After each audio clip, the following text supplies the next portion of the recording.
a todos. É um prazer estar aqui no início da exposição dedicada ao Verger. Eu agradeço muito ao museu, ao meu amigo Gilberto Sá, que tem feito um trabalho admirável na Fundação. Eu tenho certeza que, em algum lugar onde o Verger esteja hoje, ele deve estar muito contente com a alma pacificada, porque eu contava aqui ao Alex, durante o percurso da exposição, que, no final da vida, ele vivia muito angustiado com o destino dos mais de 60 mil negativos que ele tinha, né? Não havia muita clareza, né, de como preservar esses negativos. Eu mesmo tentei, na época, interessar algumas empresas, mas havia muita incerteza. E era, talvez, a maior angústia dele. Ele tinha duas angústias. Essa e a de morrer sem ter terminado aquela obra monumental que ele fez sobre as plantas medicinais da tradição Nagô e Yoruba, né? Ewe, né? Que ele finalmente terminou, né? Dizem alguns até que, no final da vida, ele já estava muito, muito doente, né? E todo mundo achava que ele ia desencarnar, né, como dizem os espíritas, a qualquer momento, né?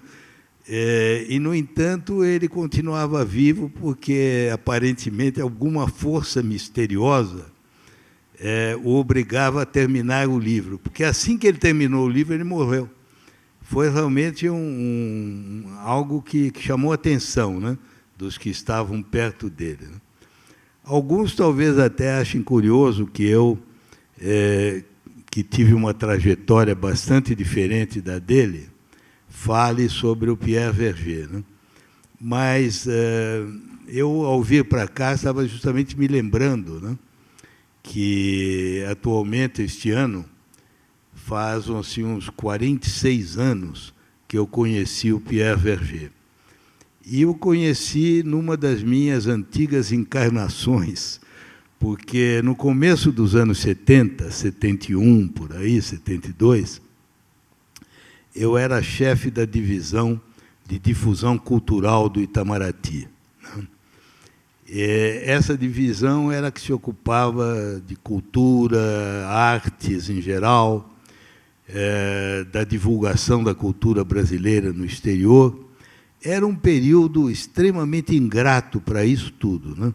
Porque vocês sabem, 71, 72, 73 é o auge do momento mais tenebroso da ditadura militar, né? O AI-5 é de dezembro, 13 de dezembro de 1968. Logo depois, houve aquela doença do Costa e Silva, a junta militar, e, em seguida, o governo do presidente Médici, né? Foi um momento muito duro, né, da evolução brasileira. Então, o clima não era favorável, em geral, à cultura ou às artes, né? E muito menos a qualquer coisa que tivesse a ver com cultura africana ou afro-brasileira, porque, na época, havia uma desconfiança profunda em relação a isso, né? O Brasil de então, muitos aqui provavelmente nem chegaram a conhecer essa época, né? O Brasil de então não tinha a sensibilidade que hoje desenvolveu para as questões de herança africana, de cultura afro-brasileira, né? Na época, esse era um tema praticamente esotérico, né? 3 ou 4 pessoas que se ocupavam disso, quase sempre na universidade, né? E, no plano público, havia a desconfiança de que falar nisso, falar na cultura afro-brasileira, estimulava a divisão do país, estimulava a criação de um movimento negro, quem sabe inspirado pelo que acontecia nos Estados Unidos. Então, havia uma atitude de desconfiança, quase de hostilidade, né? Por isso é que é quase que um autêntico milagre que nessa atmosfera tenha se dado realmente um renascimento do interesse pela África. Eu digo renascimento porque o Brasil tem, em relação à África, uma história muito curiosa. Durante vários séculos, Brasil e África foram duas realidades muito próximas, né? Como todo mundo sabe, boa parte da população brasileira veio da África à força, né? Como braços para a lavoura, como se dizia, né? Reduzidos à escravidão, né? E, devido a isso, criou-se, né, uma ligação muito estreita, né? É claro que, em grande parte, estimulada por esse comércio de seres humanos, né?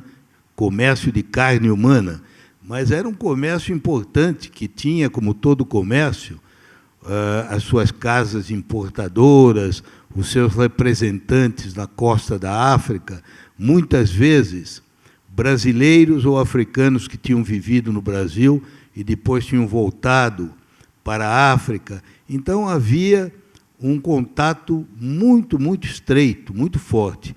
Tanto assim que, com algumas regiões, como Angola, por exemplo, mas também a costa da Guiné, a relação brasileira era mais estreita que das próprias potências coloniais. Por exemplo, com Angola, quase todo o tráfego marítimo era de barcos que saíam do Rio de Janeiro, às vezes da Bahia ou de Pernambuco, mas Bahia e Pernambuco tinham mais a direção do Golfo da Guiné, né? Angola era, sobretudo, a área do Rio de Janeiro. E quase todos os barcos, por exemplo, de 20, 25 barcos, apenas um ou dois iam até Lisboa. O resto era Rio de Janeiro, Luanda, porque era o tráfico de escravos que alimentava isso, né? Chegou a um ponto tal que, na véspera da nossa independência, quando houve a Revolução Liberal em Portugal e se convocaram as cortes, né, a Assembleia, Angola mandou 3 deputados, claro que eram todos portugueses, nascidos lá, né? 3 deputados às cortes, deputados que na época eram chamados de angolenses, não se usava a palavra angolano, como nós usamos hoje. Esses 3 deputados angolenses tiveram que vir ao Rio de Janeiro, porque era a única maneira de chegar a Lisboa, né? Chegaram ao Rio de Janeiro e 2 deles aderiram à independência brasileira, né? Um deles é o pai do que depois, mais tarde, faria a lei proibindo o tráfico de escravos, né? O Matoso da Câmara, né? O Matoso da Câmara era filho de um desembargador angolense. E ele mesmo, que depois viria a ser um dos líderes da ala mais conservadora do Partido Conservador, dos Saquaremas, né? Ele é nascido em Luanda, não é nascido no Brasil. Ele chegou ao Brasil já com o pai. E isso se tornou uma obsessão tão grande dos portugueses que, na independência do Brasil, quando finalmente se assinou o tratado pelo qual Portugal reconhecia a nossa independência, é um tratado assinado em 1825 e negociado por mediação da Inglaterra, não foi negociado diretamente. Portugal fez questão de que se incluísse um artigo dizendo que o Império do Brasil se comprometia a não aceitar a adesão ao seu império de nenhuma colônia portuguesa na África, porque os portugueses temiam que essas colônias aderissem ao Brasil por causa dos interesses escravocratas, né, que existiam, né? E, a partir de então, Portugal se dedicou sistematicamente a cortar todos os vínculos do Brasil com a África. E isso durou anos e anos e anos. Os cônsules brasileiros tinham a maior dificuldade em ter algum tipo de atuação na África, e em todo lugar em que os portugueses tinham influência, eles tentaram cortar. A mesma coisa fizeram os ingleses e franceses, porque temiam essa força de atração do Brasil. Agora, em consequência disso tudo, com os anos, né, acabou se rompendo, né, aqueles vínculos que existiam, né? E, de fato, isso aconteceu nos anos 1820, 1830. Depois de muitas e muitas décadas, já praticamente se havia esquecido, né, esse período de íntima união entre a África e o Brasil. Isso só foi ressuscitado muito longe, já no século XX, no final dos anos 1950, e, sobretudo, com Jânio Quadros. Jânio Quadros, que tomou posse no começo de 1961, e só ficou menos de 8 meses, porque ele renunciou, vocês sabem, no dia 25 de agosto, portanto, faz poucos dias o aniversário da renúncia dele. Ele se interessou muito por aquilo que, na época, se chamava o mundo ásio-africano. E viajou muito, esteve na Índia, esteve naqueles países que estavam criando o movimento não alinhado. E foi ele que estimulou a criação dos primeiros consulados e primeiras embaixadas do Brasil nos países recém-independentes, porque a independência africana começa em 1958, 59, por aí, né? Então, o Brasil, em 61, já estava presente. Houve uma grande missão conduzida por um deputado, acho que ele chamava-se, não é Colombo de Souza, é um nome parecido com esse, mas agora me falha a memória, e estava com ele o Alberto da Costa e Silva, meu colega, hoje acadêmico da Academia Brasileira de Letras, foi presidente da Academia Brasileira de Letras e possivelmente o maior conhecedor da história africana, né? Ele é autor de uma obra monumental sobre a história da África mesmo, né? Então, o Alberto teve muita influência nisso. Mas, com a renúncia do Jânio, aquela agitação que veio depois, e, sobretudo, depois que começou o golpe militar e o regime militar de 64, tudo isso tombou no esquecimento, né? As embaixadas ficaram lá, esquecidas, né? Mal providas, com longos períodos sem ninguém, né? E o relacionamento voltou a estaca zero. E assim permaneceu de 64 até o começo dos anos 70. No começo dos anos 70, houve algo de curioso. O ministro das Relações Exteriores do presidente Médici era o embaixador Mário Alves Gibson Barbosa. O Gibson Barbosa era um homem de visão, um homem muito inteligente, queria renovar a política externa brasileira, mas encontrava muitas limitações, porque naquela época os condicionantes de tipo ideológico eram muito fortes, né? Então não era muito fácil se mover. E ele queria, entre outras coisas, iniciar de novo uma aproximação com a África. Ele fez muita coisa, né? Por exemplo, o Tratado de Itaipu foi ele quem fez, né? Foi da época dele que começa a construção de Itaipu. Então, o Gibson foi um grande ministro dentro das limitações da época, né? Mas ele queria fazer alguma coisa na África. O sonho dele e dos diplomatas brasileiros era que o Brasil viesse a se tornar um mediador entre as colônias portuguesas revoltadas e o governo de Portugal. Já nessa época, tinha começado a Guerra Civil, na Guiné, em Moçambique, em Angola, era uma guerra civil terrível, né? E havia aquela ideia que muitos africanos partilhavam, por exemplo, o presidente do Senegal, Leopold Senghor, que o nome dele é até de origem portuguesa, era Senhor, depois virou Senghor, né? E ele conhecia a obra de Gilberto Freire, né? Era um dos grandes teóricos da negritude. E Senghor achava que o Brasil teria sido a ponte, né, para permitir que as colônias portuguesas se emancipassem de uma maneira não violenta. Isso teria sido um sonho, mas, infelizmente, nem Portugal, nem o governo brasileiro estavam afim disso, né?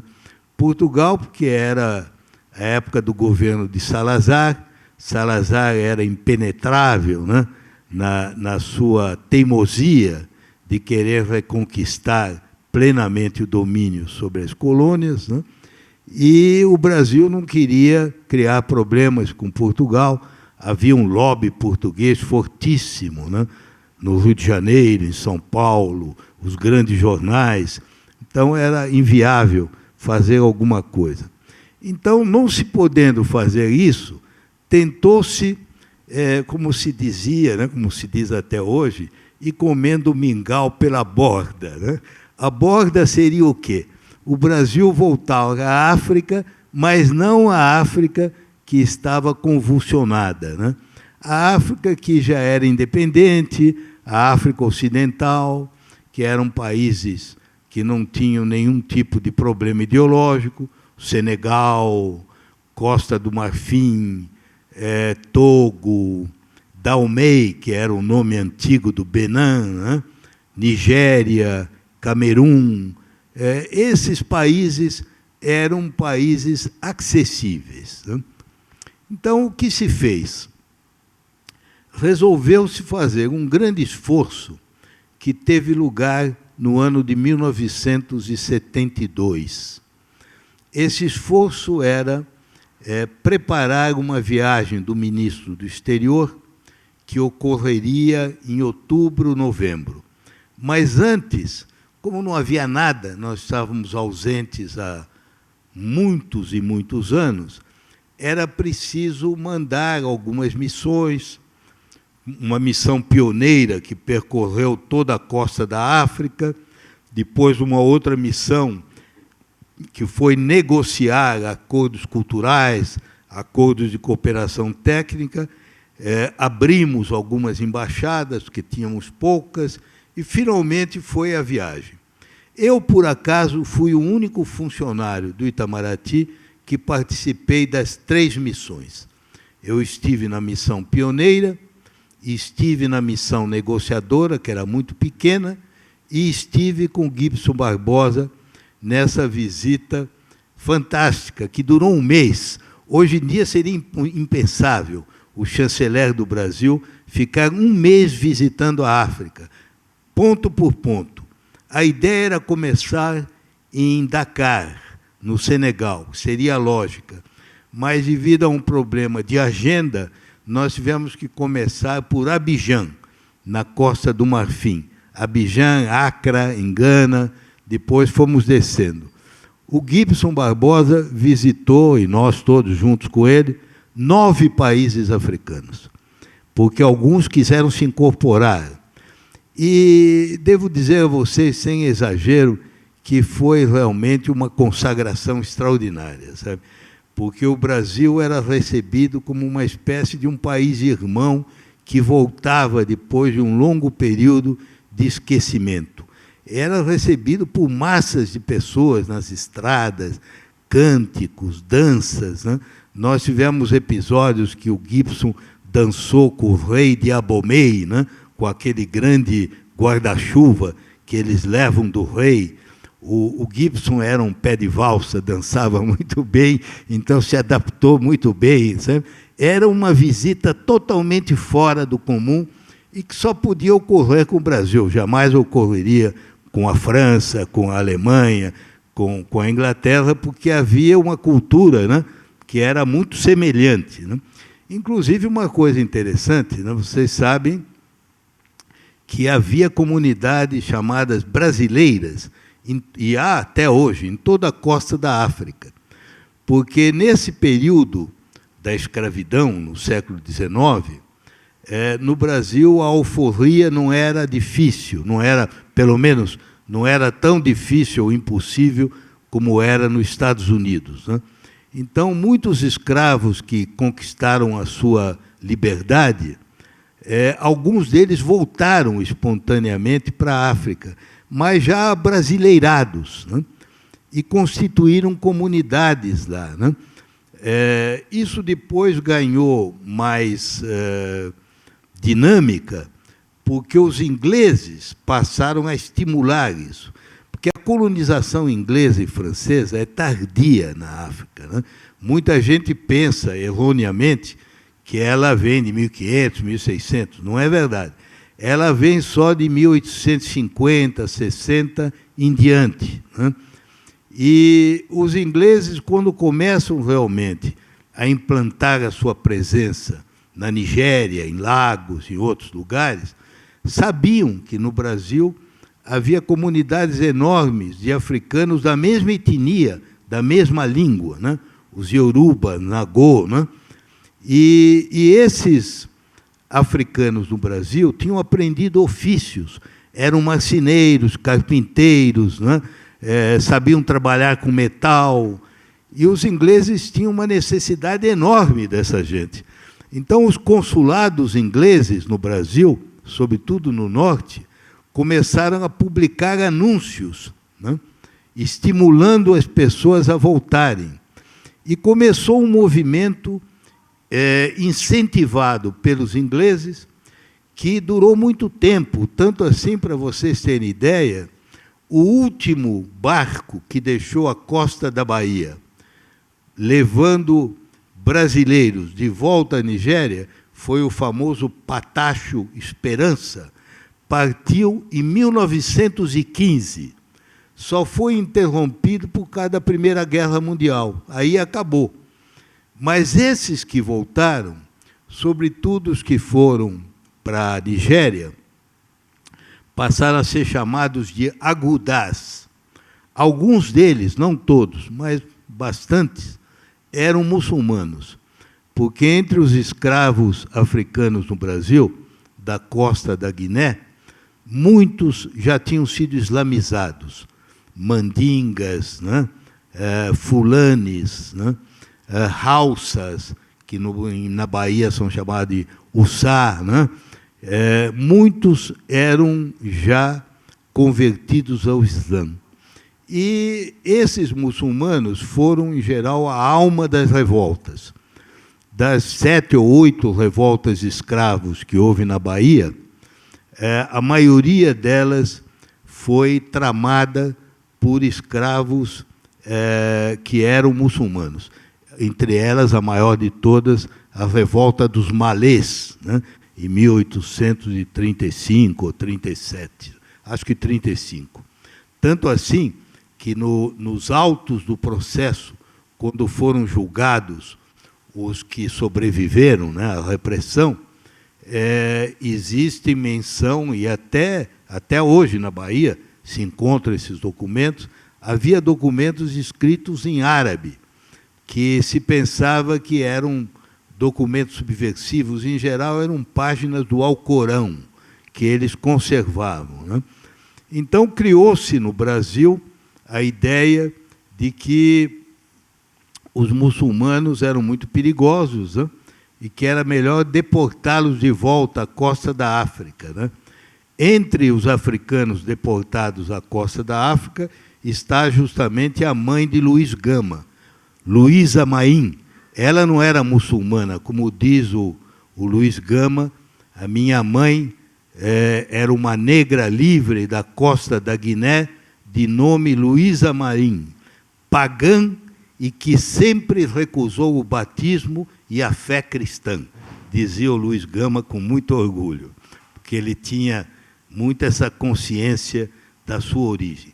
Ela foi deportada porque ela esteve envolvida na rebelião dos malês. Ela desapareceu. É uma dessas pessoas que desapareceu na história do Brasil, né? Então, esses africanos criaram comunidades na costa da África, né, que existem desde o norte até lá embaixo, o Camerun, naquela zona. A maior concentração fica no Benin e na Nigéria. Em Lagos tem até um bairro chamado Bairro Brasileiro, Brazilian Quarters, né? Tem uma praça, a famosa Praça Campus, Campus Square, né? Quando eu estive lá, isso já vai lá 40 e tantos anos, eu ainda encontrei a dona Conceição Romana dos Santos, que era nascida na Bahia, né? Ela até dizia a gente, ela falava algumas palavras em português, eu me lembro de uma palavra que a minha avó sempre me dizia, como é que era? Filho da puta, ela me dizia. E eles cantavam aquelas canções do Bumba Meu Boi. Era realmente uma coisa extraordinária a sobreviver. Até hoje existem, até associações na costa da África, né? E essa gente toda recepcionou o Gibson Barbosa, né? Eu conto isso tudo porque o Verger faz parte dessa história, né? Porque na preparação da viagem do Gibson, que tinha sido meu chefe, porque eu comecei a minha carreira em 1961 como oficial do gabinete do ministro Afonso Arinos e Melo Franco e depois o ministro Francisco Santiago Dantas. E nos dois gabinetes o meu chefe era o Gibson Barbosa. Então eu já o conhecia dessa época. Ele então me escalou para fazer essa política cultural, que é o que nós podíamos fazer, porque comércio era difícil, os franceses e ingleses monopolizavam tudo. Naquela época, para mandar um telegrama de qualquer cidade, de Kinshasa, de qualquer cidade do Togo ou do Dahomey, o telegrama tinha que ir para Paris e depois é que ia para o Brasil. Tudo era dominado pela estrutura colonial, né? Então, nós tínhamos muita dificuldade de ter qualquer presença lá, né? E o que podíamos fazer era no domínio da cultura, das artes, né? Que era um terreno muito aberto. Ora, eu tive esse problema. Quando me deram essa incumbência, a primeira coisa que me chamou a atenção é que não dava para fazer grande coisa, porque no Brasil não havia nenhuma consciência da importância das culturas africanas. Tirando talvez 6 ou 7 pessoas em algumas universidades, a população era maciçamente ignorante, indiferente a isso. E, obviamente, não dava para fazer um trabalho de intercâmbio cultural, porque se eu convidasse um escritor africano a vir ao Brasil, não ia ter nem auditório, né? Quem é que ia se interessar em ouvir um africano, né? Ninguém tinha interesse por isso. Então, nós tínhamos que começar criando uma receptividade no Brasil, onde não existia, para depois poder ter realmente esse diálogo com a África, né? Aí nós recorremos às universidades, sobretudo a Universidade da Bahia. Você sabe que a Universidade Federal da Bahia teve uma figura notável, que foi o reitor Edgar Santos, né? Que está na origem de milhões de coisas, né? Da renovação da música, tudo isso que todo mundo pensa que é espontâneo, né? Caetano Veloso, Gilberto Gil, tudo vem da renovação da música, porque Edgar Santos levou para lá grandes compositores de música erudita, contemporânea, né? Então, criou-se lá um grande centro de música, de dança, de vanguarda, né?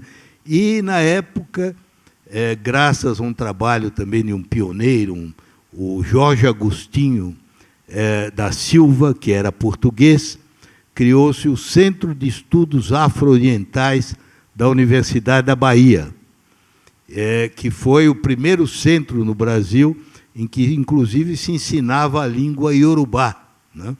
E começou a produzir acadêmicos voltados para a África. Então, a Bahia foi o nosso celeiro.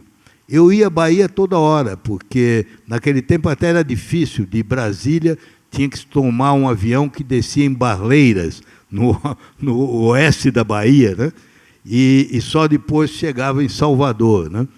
E quem nos ajudou foi a universidade, um pouco aqui em São Paulo também, onde o professor Albuquerque Mourão, que era um brasileiro criado em Portugal, em Angola, tinha criado um centro de estudos africanos, mas mais voltado à África moderna. O da Bahia era as culturas africanas. Então, todos os professores que nós mandávamos, e mandamos muitos, para ensinar a cultura brasileira na Nigéria, no Dahomey, no Togo, mandamos, inclusive, artistas para o Senegal, quase todos, invariavelmente, vinham da Bahia, né? O Vivaldo da Costa Lima, né? A Yara de Castro, o marido dela, o Guilherme, né? Muita gente de valor, a Manuela Carneiro da Cunha, que já estava, era um outro, ela e o marido, que já estavam lá independentemente.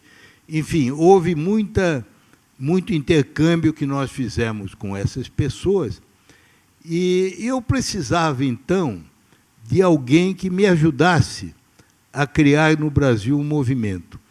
E eu encontrei duas pessoas que me ajudaram. Uma, o Pierre Verger, na Bahia, e outro, o saudoso também, Clarivaldo Prado Valadares, baiano, professor de patologia da Faculdade de Medicina, né? Mas era, sobretudo, um grande crítico de arte, como o irmão dele, né? José do Prado Valadares, né? Que desapareceu prematuramente num acidente de aviação. Mas o Clarival e o Verger é que me ajudaram. Mas hoje eu vou falar do Verger. O Verger eu o conheci nessa época e passei a ter nele o meu oráculo. Entende? Eu mandava passagem, ele vinha a Brasília, aí em Brasília nós fazíamos uma programação cultural, ele sugeria, porque ele conhecia tudo, né? Então, ele depois executava também no lado africano. E nós começamos um trabalho que, hoje, quando eu penso naquela época, era realmente uma coisa de uma temeridade enorme.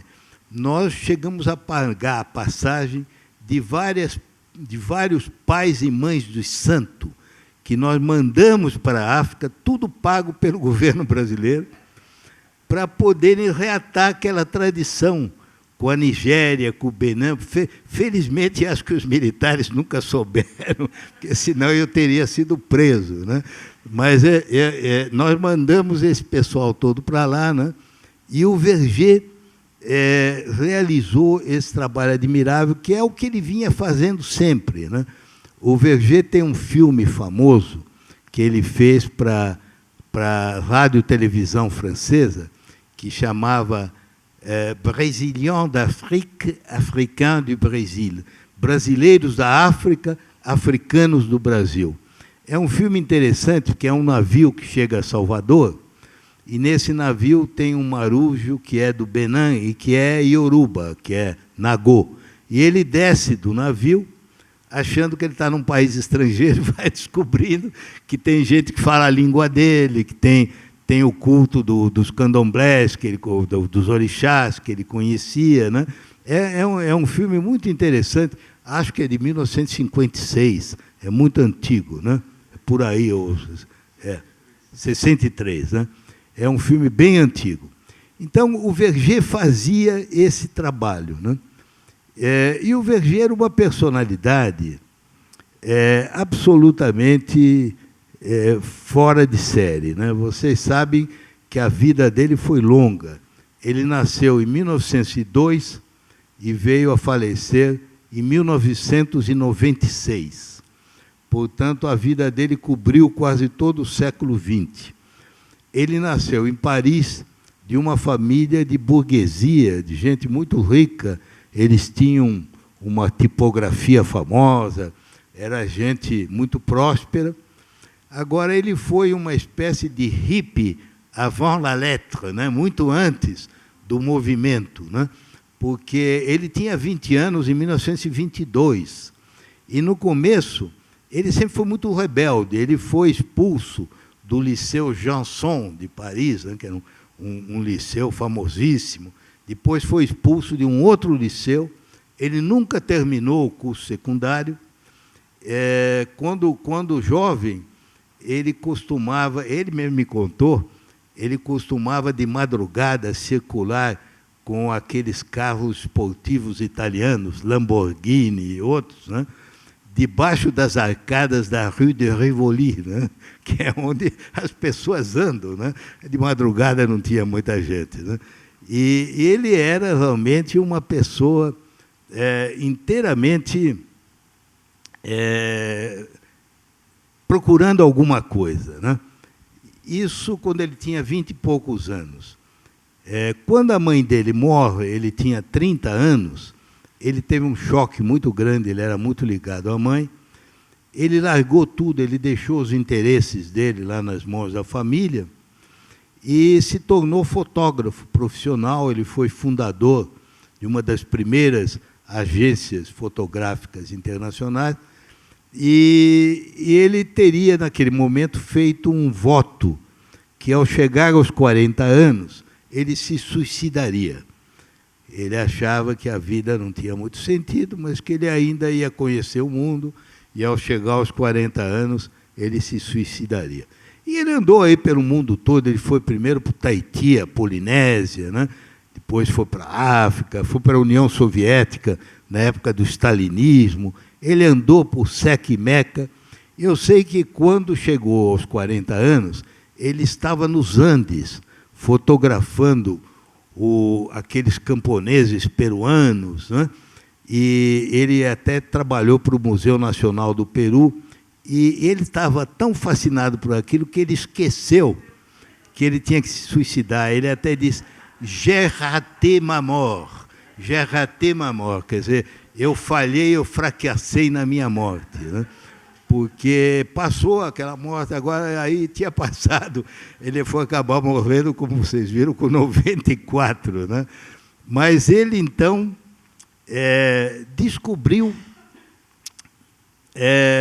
a sua grande paixão, que é a paixão da diversidade humana, né? Que é o tema da nossa exposição, né? O Alex vai falar sobre isso melhor do que eu, né? Então, eu estou apenas citando, que vocês vão ver na exposição, que Verger é um fotógrafo da alma humana, dos rostos humanos. Verger não é um homem que se interessa pela paisagem por si, né? A paisagem, o Fernando Pessoa tem um poema famoso que diz: montes e a paz que há neles, pois são longe. Paisagem, isto é, ninguém. Tenho alma feita para ser de monge, mas não me sinto bem. É um pequeno poema do Fernando Pessoa. Mas ele diz muito bem, paisagem, isto é, ninguém. Ele gostava de gente, ele gostava de rostos, e a gente vê nos olhos, a gente vê a alma, né? A gente vê essa coisa extraordinária, né? A absoluta falta de limitação para a variedade humana, né? A extraordinária variedade de rostos, de olhos, de expressões, de cultura, a diversidade, a pluralidade. Tudo que hoje, infelizmente, alguns grupos mal inspirados querem desconhecer ou querem até combater, né? A beleza da diversidade humana. Essa era a paixão de Verger. Verger tinha paixão pelo ser humano em toda parte. Agora, dentro da infinita variedade dos seres humanos, ele encontrou a sua família de predileção, que eram os africanos no Brasil, os afro-brasileiros. Não era propriamente a África pura, né? Nem eram os brasileiros puros. Era uma mistura, isso que ele diz, brasileiros da África, africanos do Brasil. É isso que ele gostava. Agora, curiosamente, Verger não era um homem entusiasta do sincretismo. Sabe? Vocês vão, talvez, achar até um paradoxo. Verger não gostava muito das manifestações de religiosidade africana quando elas se tornavam muito contaminadas pelo cristianismo ou por outras seitas. O que ele gostava era da religião Yoruba Nagô pura, até, se possível, na língua. Né? Ele não era muito favorável ao que parecia a ele uma certa dissolução, né, daquela pureza original. Mas ele gostava do sincretismo de cultura. É curioso isso. Ele dizia, até brincando, que ele se irritava muito com o fato de que os africanos modernos, sobretudo as elites africanas, que tiveram a cabeça feita pela escola pública francesa ou inglesa, pelos missionários, sentiam vergonha das raízes africanas, né? E sentiam, sobretudo, vergonha da religião de origem. Então, ele dizia, brincando, que a Unesco deveria criar um programa especial para trazer os intelectuais africanos desafricanizados para voltarem a se africanizar na Bahia. Ele dizia, eles iam passar uma temporada obrigatória na Bahia para voltarem lá, porque lá mesmo eles já não gostavam muito dessas coisas que eles achavam que representava o atraso, né, em relação a eles. E Verger não era político. Verger dizia, né, que ele tinha deixado a França, no fundo, porque ele não queria, ele se recusava a escolher qualquer partido, né? Ele não era político, mas não era indiferente à política no sentido mais amplo. Ao mesmo tempo, ele não gostava de nada que fosse superficial, né? Desses movimentos que queriam... por exemplo, ele teve problemas grandes com Abdias Nascimento, porque o Abdias escreveu um livro que chamava O Genocídio no Negro no Brasil. E o Verger não concordava que tivesse havido um genocídio do negro no Brasil. Então, ele tinha posições muito mais matizadas, né, do que esses grupos que eram mais radicais politicamente, né? Então, nós começamos esse trabalho na África e no Brasil e fizemos algumas reuniões na Bahia. Nós queríamos, entre outras coisas, criar na Bahia um museu da cultura afro-brasileira. Um museu que mostrasse aos brasileiros de onde vinha aquela cultura, todas as grandes culturas africanas, e, ao mesmo tempo, o que tinha acontecido com aquela fecundação que tinha havido no Brasil. Ia ser no Terreiro do Paço, na antiga Faculdade de Medicina da Bahia. Nós tivemos várias reuniões, veio gente da Unesco, veio grandes museólogos. Aquilo teve muita influência na cultura baiana. Quem percebeu isso é o nosso Antônio Risério. O Antônio Risério tem vários escritos mostrando que aquele movimento deu um grande choque na juventude intelectual da Bahia, porque foi o início da tomada de consciência deles da riqueza daquela herança africana, né? Infelizmente, devido à falta de continuidade dos governos do Brasil, nós não conseguimos realizar. Existe hoje um museu lá, mas um museu modesto. Quem acabou realizando aquele sonho foi o Emanuel Araújo, que naquela época morava na ladeira do Desterro, em Salvador, né? Estava começando a sua gloriosa trajetória. O amigo dele era o Valdeluir Rego, se lembra? Tinha aquele livro Capoeira Angola, né? Um grande livro sobre as origens da capoeira. E o Emanuel, que é um realizador extraordinário, acabou fazendo isso aqui nesse museu, que é excepcional, né? O Museu Afro-Brasil que ele construiu praticamente sozinho, né? Nós não conseguimos. Mas, na época, havia ainda, como eu disse, muita resistência. Resistência mesmo do SNI, sabe? Houve reuniões em que o SNI mandou gente lá, queria até proibir, depois mandaram gente infiltrado. Para vocês terem ideia de como as coisas mudaram, a Marisa, que está aqui presente, minha mulher, que era funcionária da Fundação Pro Memória, que foi a semente do futuro Ministério da Cultura. Ela trabalhou com o movimento negro nas suas primícias, nos anos 70. Ela era a única, aliás, que era aceita por eles fora da comunidade, né? E, em uma ocasião, ela me contou que, quando eles foram a Maceió, pela primeira vez, para tentar reconhecer aquele espaço que hoje é o Parque Nacional de Zumbi dos Palmares, né, havia carros de polícia por todo lado, né?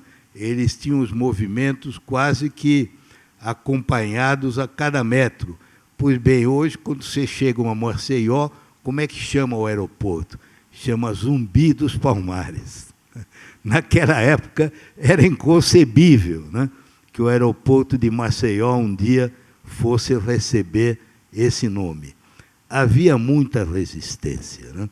Havia resistência, havia desconhecimento, pensava-se que o movimento negro pudesse levar a uma espécie de fragmentação da sociedade brasileira, que seriam pessoas que não teriam mais aquela unidade do país, e era arriscado, porque era um período que você podia ser preso e desaparecido a qualquer hora, né? Foi muito difícil fazer esse trabalho, mas ele seguiu adiante. E o Verger sempre procurando, ele teve um papel extraordinário, que os franceses chamam de passeur de culture, quer dizer, ele era um homem que passava de uma cultura a outra e trazia uma cultura para outra. Ele ia à costa da África, ele falava, ele conhecia a língua, o Yorubá, o Nagô, ele ia para lá e levava muita coisa, reminiscências daqui. Ele, inclusive, ele juntava as pessoas. Eu estou contando isso a vocês porque eu acho que muita coisa que ele me contou nem está nos livros.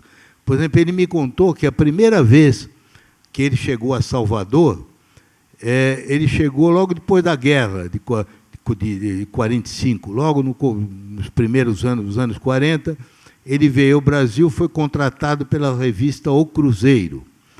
E ele foi muito encorajado pelo Roger Bastide, que era professor aqui em São Paulo, a estudar esse fenômeno na Bahia, porque ele já tinha tido uma passagem grande pela África, ele já conhecia bastante, né? Então, quando ele foi a Salvador, ele me contou que uma vez ele tinha um endereço que um parente tinha dado a ele de um baiano que era muçulmano e que tinha primos muito próximos em Lagos.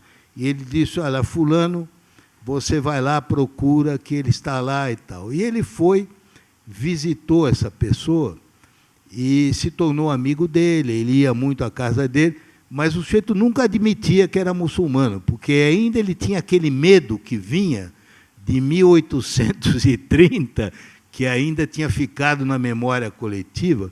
Toda vez que o Verger tentava entrar no tema, ele desconversava. Ele dizia, não, isso aí já passou, não tem mais nada disso e tal.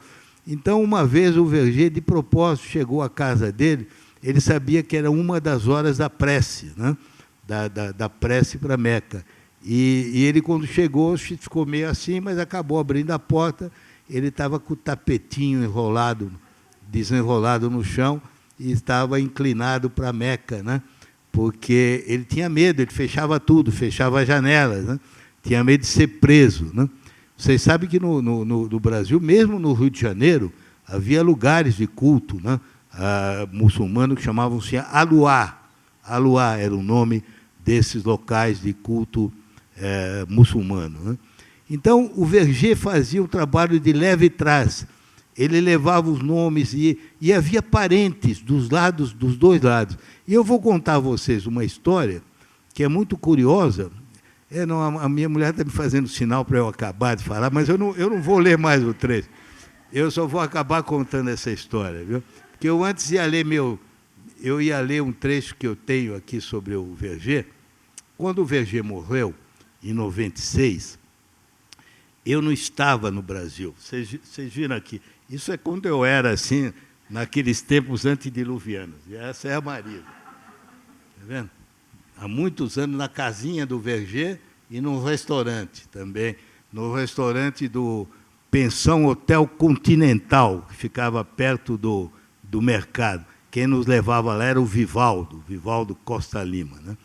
E a casa do Verger era no Morro do Corrupio. Era uma casa toda pintada de vermelho, né? Porque Verger, vocês sabem, que recebeu da senhora o cordão e o colar de Xangô, né? Vermelho e branco, que ele usava sempre, né? Então, a casa dele era vermelha, né? E Verger, então, nessa época, fazia esse trabalho. E aí houve um episódio curioso. Eu estava contando a vocês, quando ele morreu, em 96, eu não estava no Brasil. Mas a Unesco me convidou para escrever o verbete sobre ele da Enciclopédia Universalis, né? E eu escrevi o verbete, mas como eles tinham um espaço muito comprimido, eles só puderam aproveitar uma parte. Eu quero dar até para a Fundação, porque, quem sabe, vocês possam divulgar. Eu ia ler, mas não vou ler mais, porque eu fiz esse trabalho com muito carinho naquela época. É um trabalho que já tem 22 anos. Eu pensei que tivesse perdido e hoje encontrei, hoje de manhã. Eu vou deixar... Bem, mas deixa eu só contar a história, viu? Que é uma história curiosa que mostra muitas facetas do Brasil, né? Nesse trabalho nosso de união com a África, ocorreu, de repente, uma surpresa. O Leopoldo Senghor tinha feito em Dakar o primeiro festival de cultura e artes negras. Foi uma grande promoção em que o Brasil esteve presente, foi antes do meu tempo. O Brasil ganhou a medalha de ouro com o escultor Aguinaldo, grande escultor baiano, escultor inculto, né, do interior, mas que espontaneamente reencontrava as formas da escultura tradicional africana. Ele ganhou a medalha de ouro em Dakar. O segundo grande festival ia ocorrer em Lagos, na Nigéria. E a Nigéria mandou uma missão ao Brasil de 5 pessoas, chefiada pelo ministro da Cultura, que era o chefe Chief Anthony Enahoro. O Enahoro não era ioruba, mas ele falava a língua, porque ele era de uma zona próxima. E ele veio com uma comitiva de 4 iorubas enormes, todos de 2 metros de altura, os homens bonitos, altos, né? E eles vieram para convidar o Brasil para o festival e traziam a distinção de que o Brasil ia ser um dos vice-presidentes do festival, porque eles consideravam que o Brasil era o maior país da diáspora africana, né? Fora da África, né? Eu os recebia, eu levava para um lado para o outro, e os levei ao ministro Gibson Barbosa, mas eles não me contaram nada, né? Não disseram nada. Na hora que tivemos a audiência com o Gibson, no meio da audiência, o ministro, que falava um inglês impecável, disse ao ministro: olha, ministro, nós viemos aqui com a incumbência de convidar o Brasil para ser vice-presidente do festival. Vai ter um lugar de honra. Mas tem uma coisa, hein? Nós queríamos que o senhor nomeasse um negro. Eu sei que vocês dizem que isso não precisa, que no Brasil todo mundo tem sangue negro, que não há esse problema, mas se não for negro, não vai dar certo. Nós queremos que seja um negro. E aí criou-se um problema, né? Porque me chamaram e disseram, quem é que nós vamos nomear? Naquela época, em 72, não era fácil, porque não podiam nomear o Abdias. O Abdias era o inimigo do governo, né? Aqueles que... Então, quem que eu poderia nomear? Então, ficamos dando tratos à bola, e quem nos salvou foi o Verger e o Clarival. Eles disseram, não, tem um psiquiatra na Bahia, que é o doutor Aláquija, Jorge Aláquija, que era um baiano, mas de uma família que tinha voltado para a África no século XIX. Na África, eles tinham voltado a ter um nome tradicional, porque muitos desses brasileiros introduziram na África culturas daqui, como o algodão. E esse da família Aláquija se tornou muito rico como agricultor de algodão. E ele passou a chamar Aláquija, que significa senhor de Iquija. Alá é senhor, Iquija é um dos reinos dos Iorubas, né? E, então ele chamava Aláquija, como a Olga de Alaqueto é senhor de Queto, né? Então, essa família era muito rica, lá em Lagos, mas um dos irmãos tinha voltado para a Bahia, que era o pai do Jorge Aláquija, que tinha feito medicina e era psiquiatra. E o primo dele era o presidente da Corte Suprema, em Lagos. E o Verger que sabia dessas coisas, porque ele levava cartas de um para o outro, levava presentes e tudo. E o Aláquija, que não tinha muita proximidade com esses temas, né? Mas se entusiasmou, né? Entrou naquilo de corpo e alma. Quando ele chegou a Lagos, né? E levaram o Aláquija para conversar com o presidente o abraçou e disse, "Welcome home, brother", né? Porque ele estava voltando, né? E aí, então, eu os levei à Bahia, a Salvador, né? Cheguei a Salvador, eu mesmo confesso a vocês, porque até esse momento, até começar esse trabalho, eu não tinha nenhuma familiaridade com esses assuntos.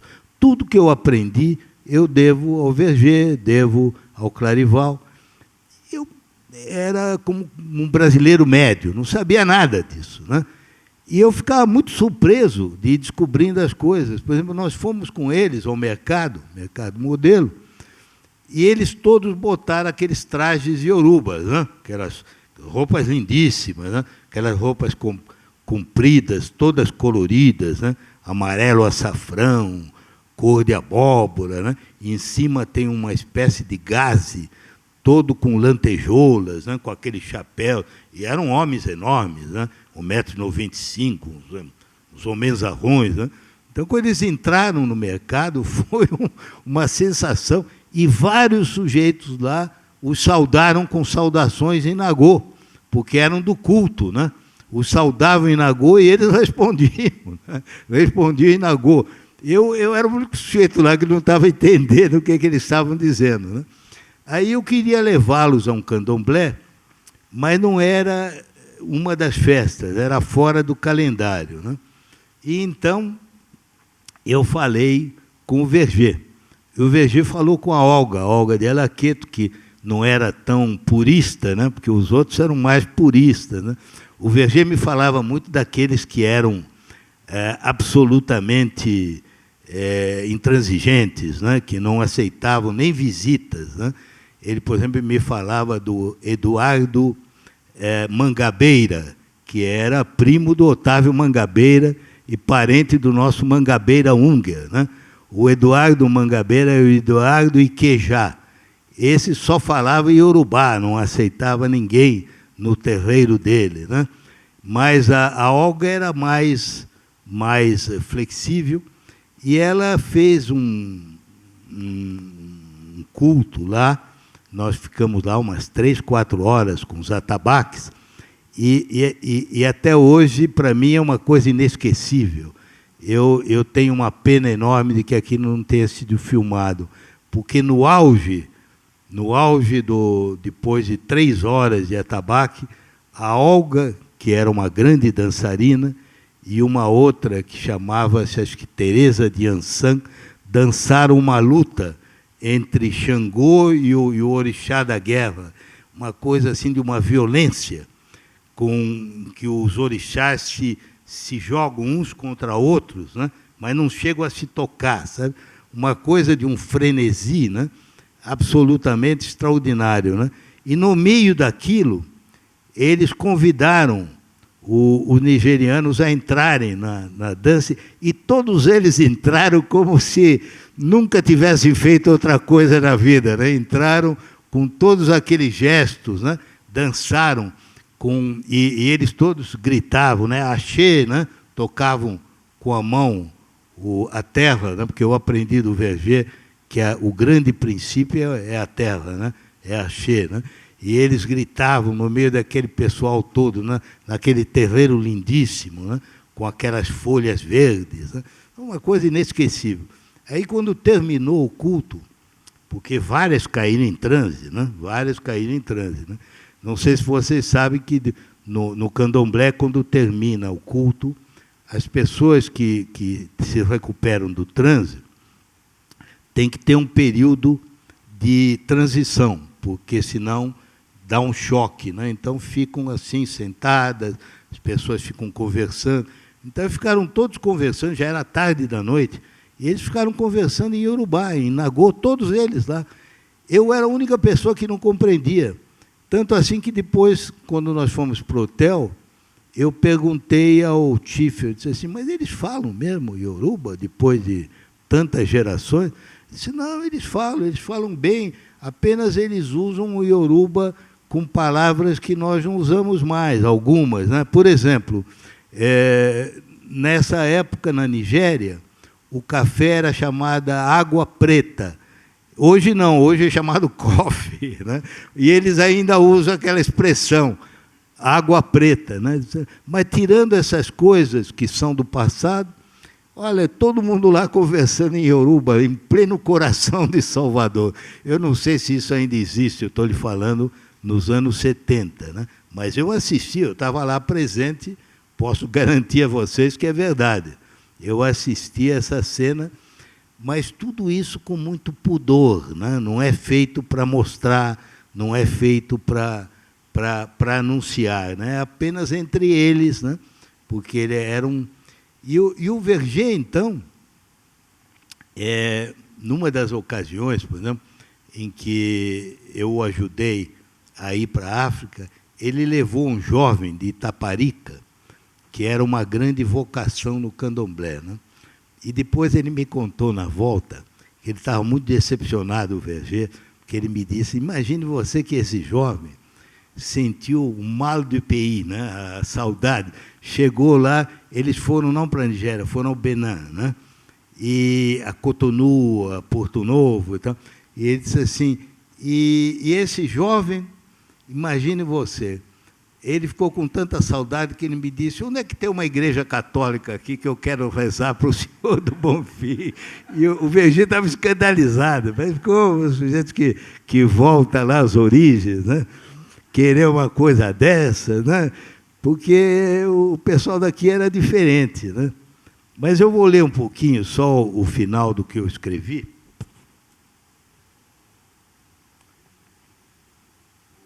Eu me deixo levar aí pelo entusiasmo.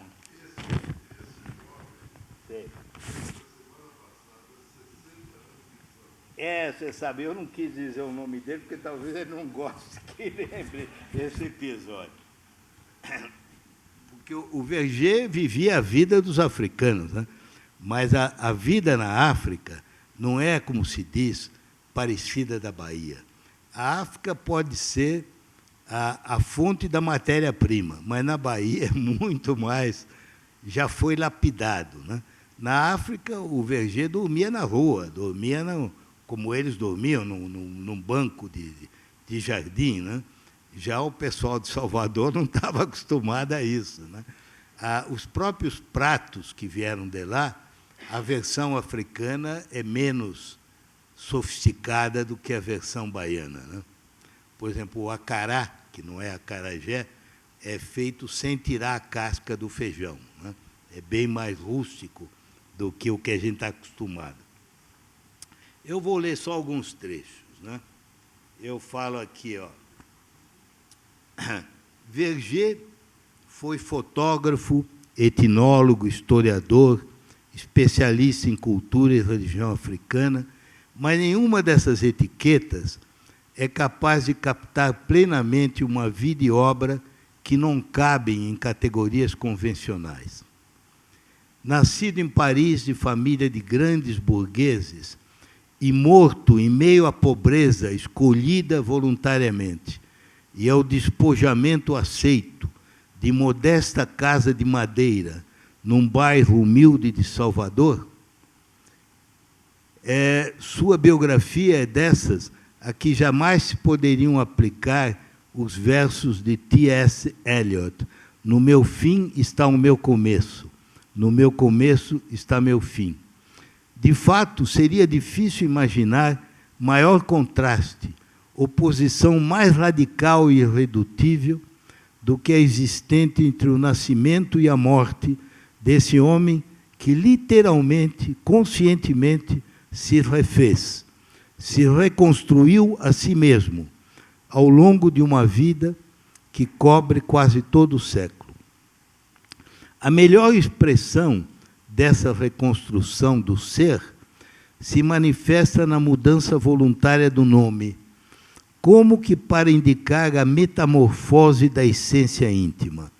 Batizado com os nomes cristãos e burgueses de Pierre Edouard Leopold, enterrado no cemitério da Ordem Terceira, como Pierre Fatumbi, aquele que renasceu pela graça de Ifá, ele mesmo dizia: renascer com um novo nome é perder o antigo.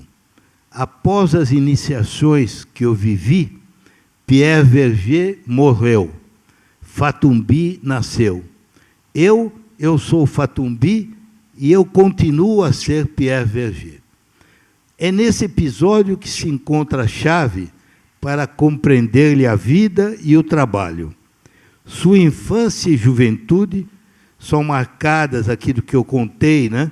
Que ele foi expulso do Liceu Janson. Aí eu conto a história, né? Que ele passa a ser um fotógrafo. Diz assim, logo depois encontra Georges-Henri Rivière, subdiretor do Musée d'Ethnographie, hoje Musée de l'Homme, onde ele passa a ter um laboratório. Ele conhece outros da equipe do museu, sobretudo um futuro grande amigo dele, que é um dos grandes antropólogos franceses, Alfred Métraux.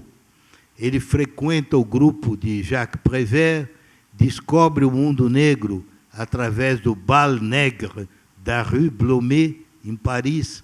Segue-se o período das viagens à procura de si mesma, aos Estados Unidos dos anos da Depressão, ao Japão, à China, às Filipinas, à Inglaterra, Andaluzia, Provence, Itália, ao Mali, Togo, Daomei, Niger, às Antilhas Francesas, São Domingos, Cuba, México, de novo Oriente e Indochina. É um dos fundadores da Alliance Photo, agência de fotógrafos independentes, e vive das fotos que realiza para a imprensa. Às vésperas da guerra, regressa ao México, onde fotografa Trotsky, seguindo para Guatemala, o Panamá, o Equador. Quando começa a guerra, é incorporado ao exército em Dakar. Lá conhece Théodore Monod, diretor do Institut Français de l'Afrique Noire, IFAN. Desmobilizado após o armistício, em 1941, né, viaja à América do Sul, onde, após passagem pelo Brasil e Argentina, chega ao Peru que será sua residência entre 42 e 46, fase em que trabalha para o Museu Nacional de Lima. Aí é que tem aquele episódio, né, da morte dos 40 anos, que ele diz, né? Em 46 ele chega a Salvador, eu já contei a vocês, né? Ali ele iria descobrir sua verdade mais profunda, realizar a parte mais importante de sua obra, cercar-se de amigos como o escritor Jorge Amado. Lá, sobretudo, ele encontra o mundo negro da Bahia, o povo negro ou mestiço do qual direi. São palavras dele que eu estou traduzindo.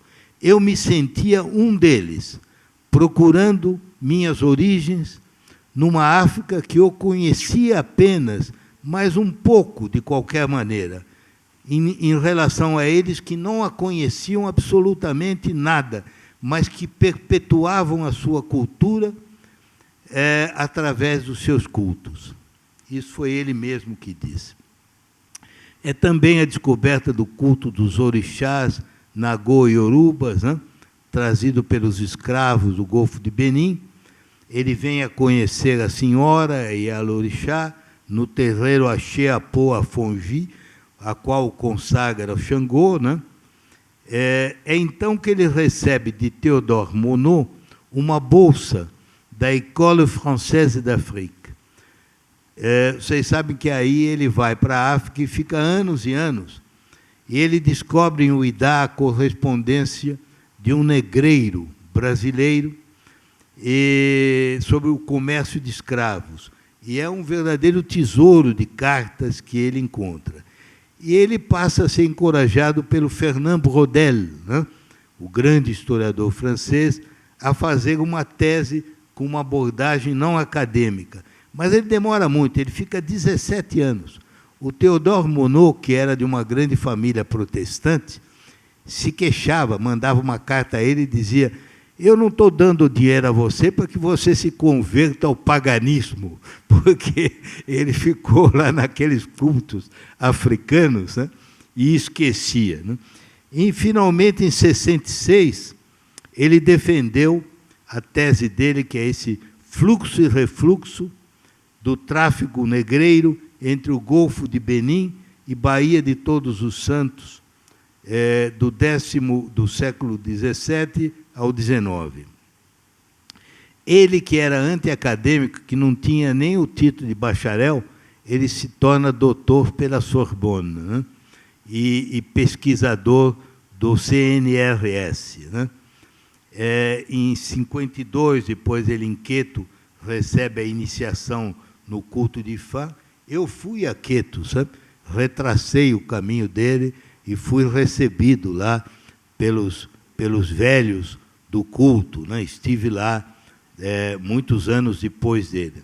E aí ele escreve aqueles livros todos, né? E o último livro dele é esse Euê, Folhas, significa, né?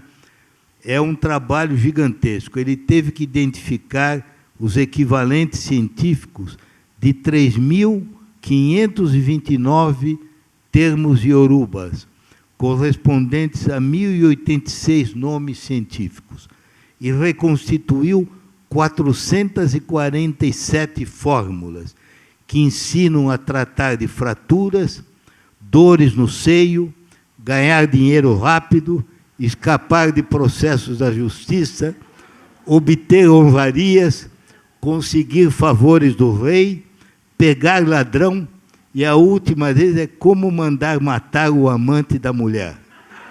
É uma das formas que ele descobre. Seus últimos dias foram vividos na pequena casa do Morro do Currupio, né, onde ele reuniu os 65 mil negativos, né, filmes, milhares de livros, plantas, gravações orais. Ele, como eu disse, não se metia em política, ele era sarcástico sobre o mundo acadêmico, ele dizia que os professores eram papagaios descoloridos, falavam muito, mas não tinham cores. Ele desprezava os valores burgueses. Ele era atraído pelas pessoas simples do povo. encontrava nelas a verdadeira humanidade, sufocada nos intelectuais pela afetação e o artificialismo. Diversamente de muitos que afirmam ter os mesmos sentimentos, adotou com coerência um projeto de vida radical, abraçando a vida dos negros da Bahia num despojamento e ausência de conforto que tinham algo da austeridade de um monge. Após o fascínio inicial pelo registro fotográfico da diversidade das culturas humanas, fixou-se no que viria a ser a paixão da sua existência: a religião, a cultura, o modo de viver criados pelo encontro e a união do mundo da Bahia e o do Golfo do Benin. Mesmo quando escrevia, continuava fotógrafo. Desconfiava da possibilidade de captar o porquê íntimo da realidade e preferia apresentar o como dessa realidade, através de documentos fotográficos ou escritos. Isso não impediu, né, de fazer um trabalho acadêmico importante explicando, né, por que tinha havido essa concentração tão grande de iorubas na Bahia, por que a Bahia tinha a grande moeda do tráfico, que era aquele tipo de tabaco melado, que era muito apreciado no Golfo do Benin. O forte predomínio nagô, vocês sabem que essa palavra nagô, muita gente talvez não conheça, eu aprendi do Verger, que nagô ou anagô é uma palavra depreciativa. Os iorubás que viviam em vários reinos, no que hoje é a Nigéria, o Benin, o Togo, numa ocasião de uma seca terrível, muitos deles tiveram que ir para a região dos Fon, que no Brasil eram chamados Jeje. Isso é que dá confusão, porque no Brasil se chama, no Brasil do passado, os africanos tinham os nomes africanos antigos, que hoje se perderam. Os Fon são os africanos do reino de Abomey, um grande reino guerreiro. E quando viram aqueles iorubás que chegavam esfarrapados, chamavam eles de esfarrapados, que é anagô.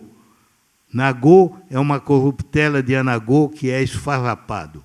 Mas nagô não é o nome oficial, o nome é ioruba, né? O nome verdadeiro deles. Né? Mas hoje em dia eles não usam nagô. Né? Só no Brasil é que se usa. Né? O forte predomínio nagô na Bahia, que ele descrevia como resultado de uma espécie de imperialismo cultural iorubá, o fez concentrar-se, sobretudo, nos vínculos religiosos e nas correspondências culturais entre as comunidades iorubás dos dois lados do Atlântico. Originados pela transplantação forçada dos africanos, esses laços foram mais tarde enriquecidos pelo retorno voluntário de ex-escravos que se estabeleceram na África Ocidental, quer como agentes e representantes comerciais dos negreiros brasileiros, quer como praticantes de vários ofícios, dando origem a importantes comunidades brasileiras, principalmente no Benin e na Nigéria, mas também em outros países.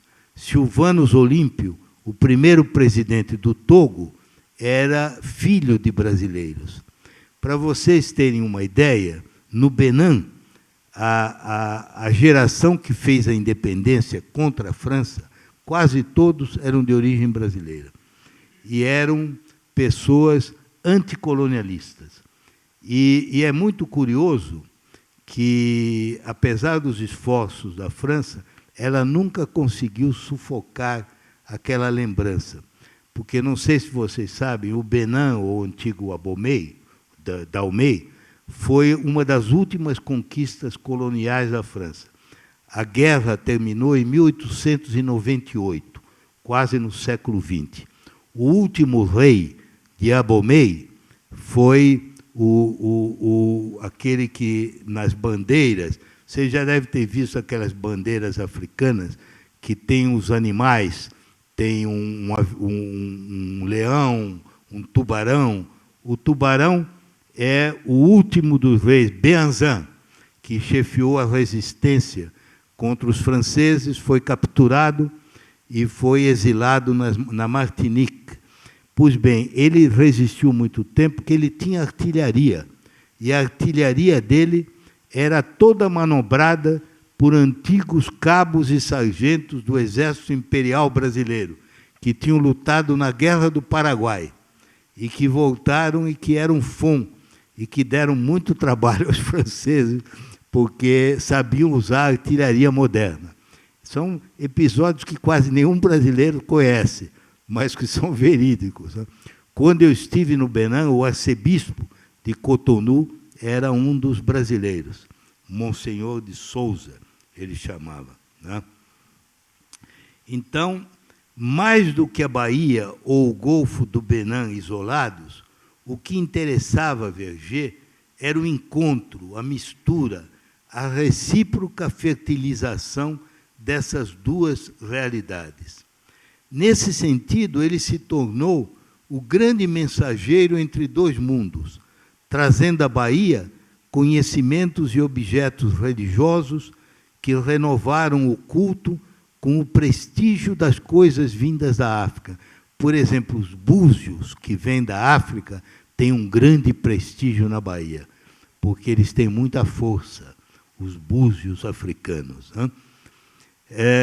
Ou reintroduzindo no meio africano antigos rituais desaparecidos da terra de origem, mas conservados na Bahia ou em Cuba, como ele fez, por exemplo, com a reintrodução em Queto do culto de Oxóssi, que tinha desaparecido completamente da África por causa da escravidão, das guerras, e foi Verger que trouxe com todos os cânticos que ele encontrou no Brasil e com os rituais do Brasil.